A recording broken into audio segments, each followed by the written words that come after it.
Hello, my name is Heather Livingston. I'm the Director of Account Management here at Amplix, and today we will be discussing disaster recovery for Genesys Cloud. I'm joined by one of our experts, Todd Williams. Todd, could you tell us a little bit about your background? Yeah, I'd be happy to, Heather. Todd Williams, Senior Solution Engineer here with Amplix.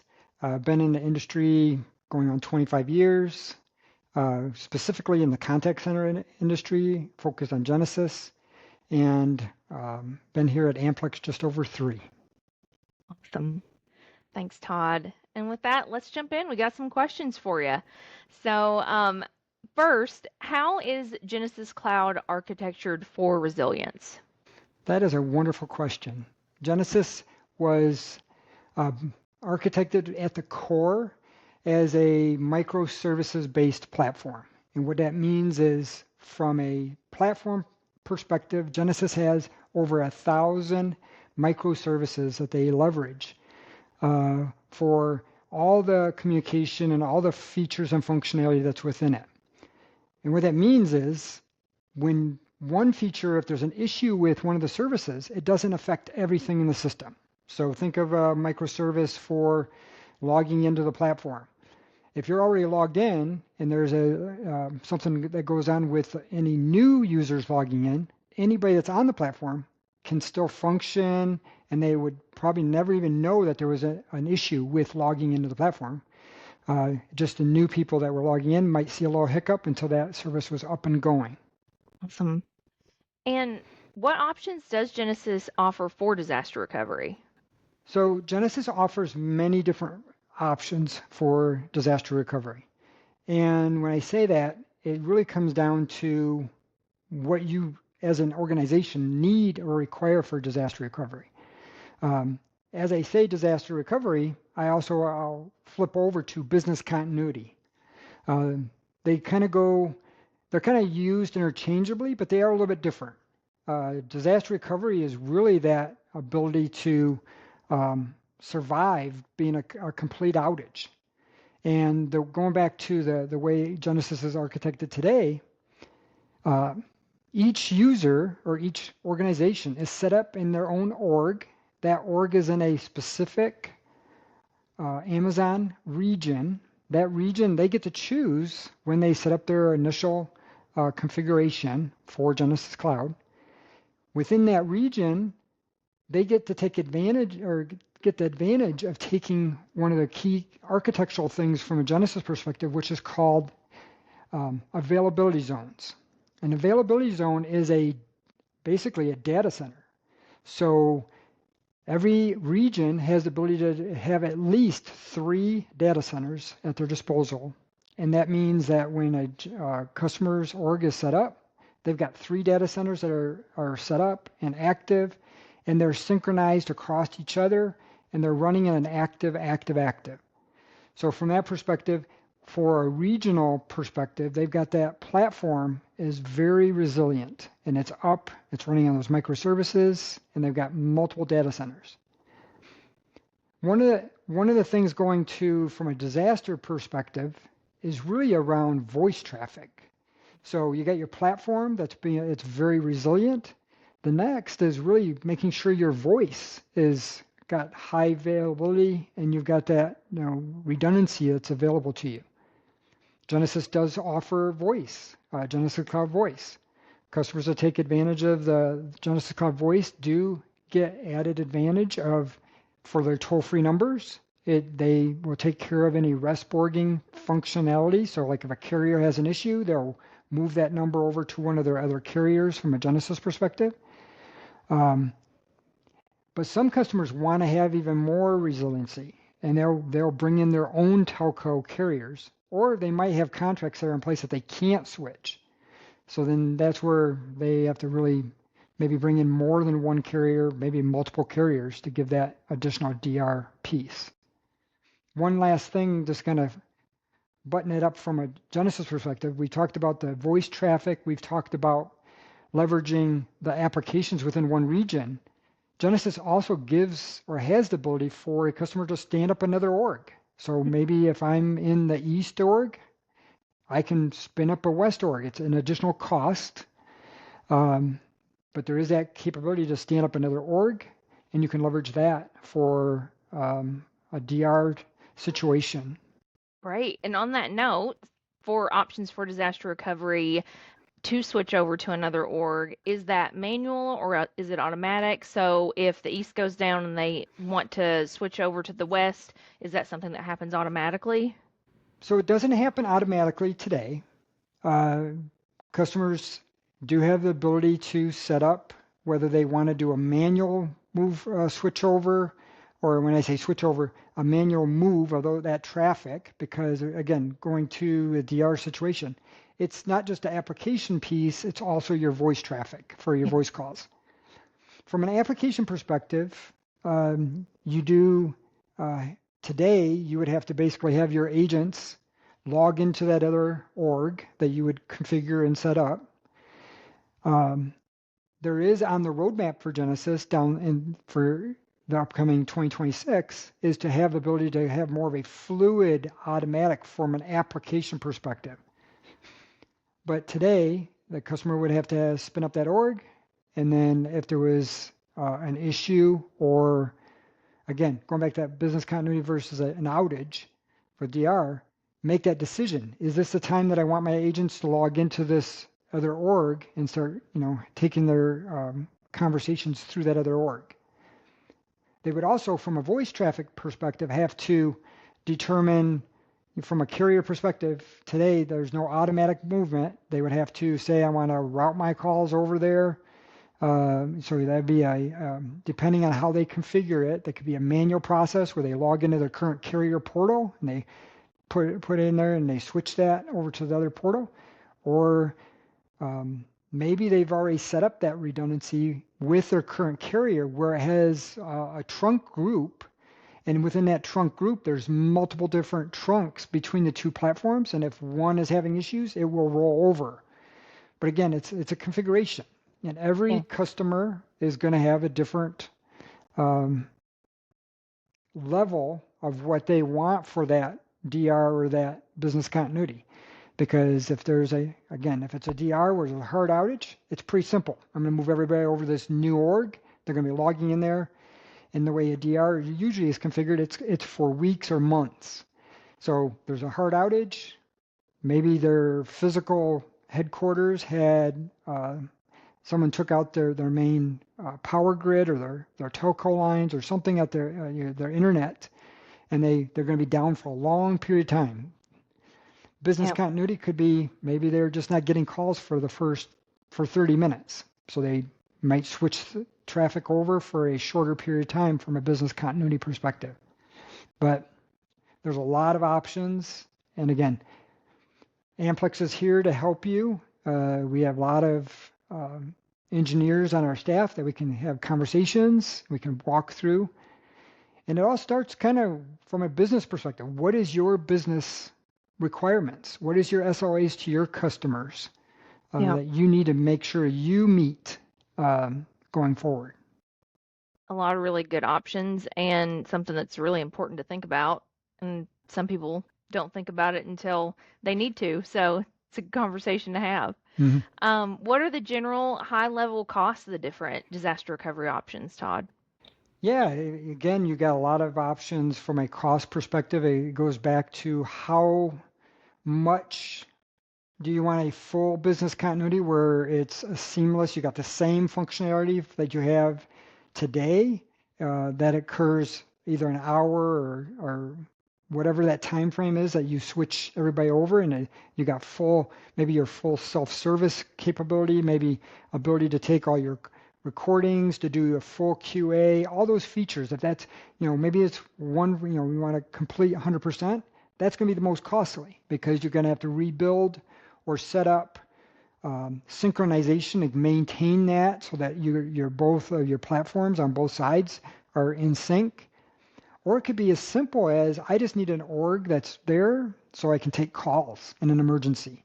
Yeah. So from a cost perspective, it can be it could be as less than 20,000 to set up and have what Genesys has labeled as a BCP, or a business continuity platform. It's a lower cost license, and so for a customer with a CX3 or less than 20,000, that would be the licensing for a year, and just a small setup as far as one-time cost for services. And we can set up maybe just a main, maybe one or two queues. Your agents can log into that and quickly start taking those calls. Yeah. It's not going to have any of those integrations. It's not going to have, the ability to score all those calls with all your scorecards and all those other features, but at least you're up and running. And you would have the ability to, again, flip over to that and have agents log in right away, and then determine, based on if you're going to leverage and what you have set up with your carrier, how fast you can move your voice traffic over. So again, it could be a very low-cost insurance policy, or it may cost a little bit more money. Makes sense. And what are the pros and cons of the different disaster recovery options?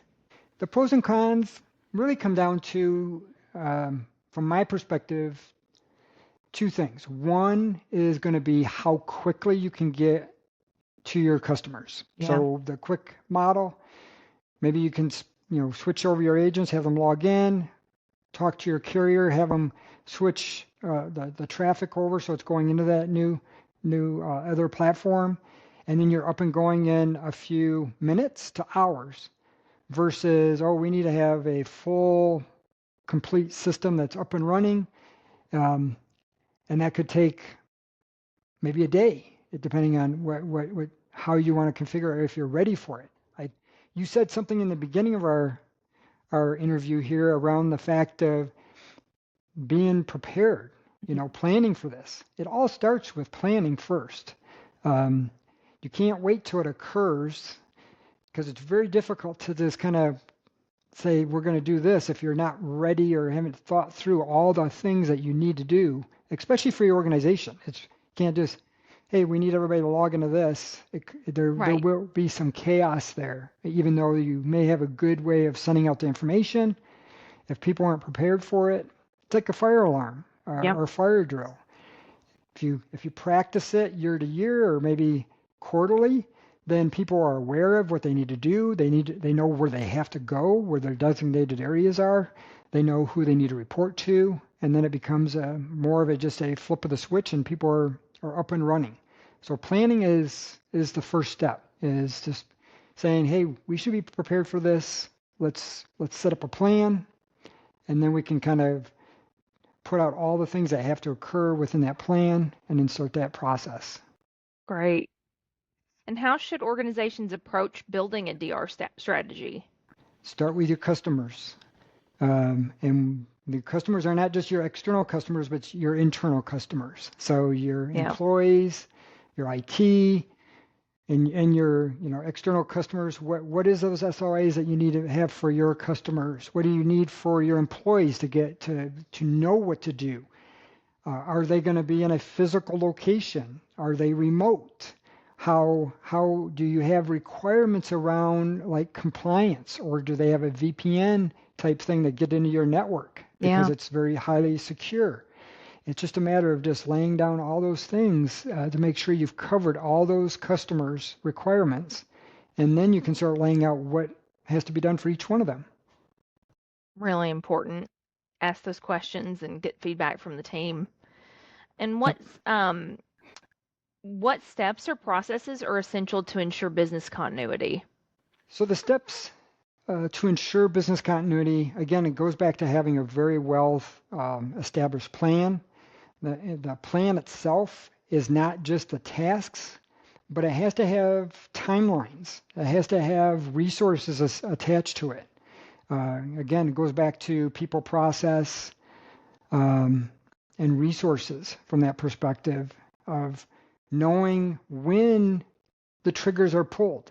Is it, if you have a glitch where you're not taking calls for 5 minutes, that may not be a big deal.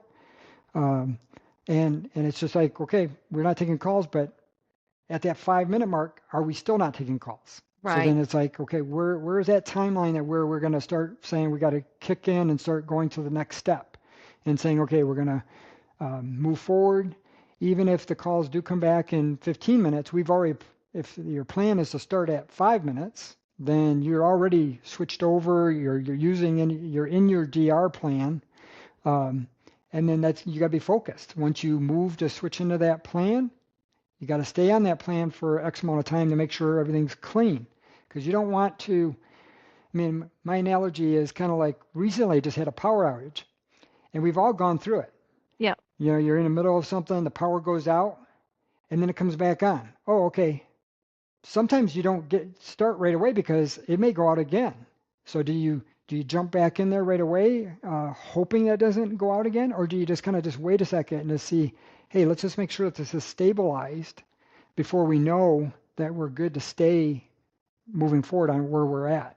Think about So how it's long your just milk's going to last in there. yes, yes. It's a scary thing because I've been through that. I don't know how many people I have, but that's a horrible thing when you go 15 hours with Yes. no power and you have to throw all your food away. It Not is fun. it's not fun. Well, that's great. It's good information. And we actually have one more question for you, Todd. Okay, How do disaster recovery strategies differ across networks, so UCaaS and CCaaS environments? that's a great question too because it differs. It I wouldn't say drastically, but it is different from the standpoint of, from a contact center, you've got a lot more business processes, you got agents, you got your external customers. You're focused on different areas as far as who those customers are.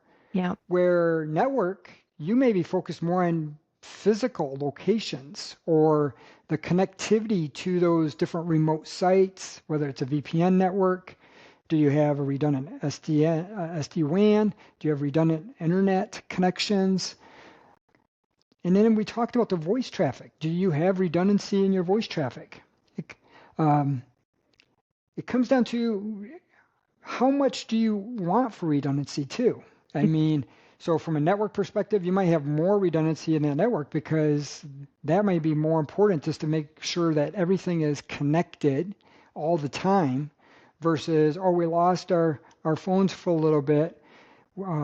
It doesn't happen very often. And if we have an outage here and there, it's still, at least we know that it's within what our customers, we're still servicing our customers. We don't have our customers based on our vertical or how we handle those customers on a day-to-day basis. Or maybe your phones go out and you can handle your customers through an SMS or through an email, a different channel. So Yeah. then, it's not that big of an outage. But the network, that could be catastrophic in some cases because it's not just the communication, it's the data could be stuck. It could be cause problems, connectivity between the physical locations. So yeah, it does differ on what the type of environment it is that you're trying to set up that DR for. So And little things in contact center like scripting. I've experienced that in past lives of needing a way to get to the scripts if something like that part goes down, and or mhm, transferring calls and where things are going, and little things that you don't necessarily think of until it's too late and you need to think of it. correct. And Yeah. and again, I think the biggest thing is when it happens, if you don't have a plan in place, it's a scary situation and it can be frustrating and chaos in some Yeah. cases. But if you start and you sit back and say, okay, let's let's make a plan, let's prepare for this, let's start getting ready. Even if another situation pops up, if you've already started putting together a plan, you're going to be that much more aware and prepared. Even if you haven't got all the pieces in place, at least it's not going to be as detrimental and or scary from that standpoint. Well, that's great. Well, Todd, is there anything else outside of what we've spoke about today that you would advise on, or you think is important to know about disaster recovery? Yeah, I would just say start now. I mean, going back to the planning phase, I mean, at least sit down, start the conversations, talk about what could occur, what you want to happen in those situations to make sure you're meeting what your customers are going to want. Yeah. I mean, I always look at the other analogy as far as like cars today. I mean, I don't have an electric car, but some of these electric cars don't have a spare. Yeah. I I want a spare tire. I mean, if you're okay with not having a spare tire and go with that risk, that's great. But I would like to have a spare tire, and mine's a full size tire. So if I do have a flat tire, I can change it. I'm off and running. I don't have to worry about a couple days later getting that temporary donut tire put, replacing it with the regular tire because I've got a full size tire. It's all kind of goes back to what is your risk level, and again, just start those conversations and make sure everybody understands what is at risk. I don't want you to be thinking about it when you're in the middle of some kind of a situation. So Yes. Don't let your milk go bad. don't let your milk go bad. Yes. Thank you so much, Todd. Appreciate you taking the Thank time you. today to talk about this. It's an important topic, and you've given us a lot of really good information. So thanks for doing this. Thank you. Hmm